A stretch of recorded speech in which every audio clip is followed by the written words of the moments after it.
وَلِكُلِّ دَرَجَاتٌ مِّمَّا عَمِلُوا وَمَا رَبُّكَ بِغَافِلٍ عَمَّا يَعْمَلُونَ۔ اور اللہ تعالیٰ نے ہر انسان کے درجے بنائے ہیں اس کے اعمال کے حوالے سے، اور اللہ تعالیٰ جو کچھ کوئی کرتا ہے ان کے عملوں سے غافل نہیں ہے۔ محترم حضرات، سورۃ الانعام، اس میں اللہ تعالیٰ نے اس بات کو واضح فرمایا ہے کہ جو بندہ جتنا عمل کرتا ہے اور جس خلوص سے کرتا ہے،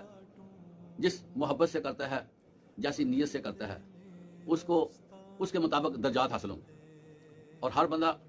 مختلف ہے، اس لیے اس کے اعمال جیسے بھی ہیں اس کو ویسا ہی اللہ کے ہاں درجہ ملے۔ اس لیے ہم سب کی کوشش ہونی چاہیے کہ اس دنیا میں رہتے ہوئے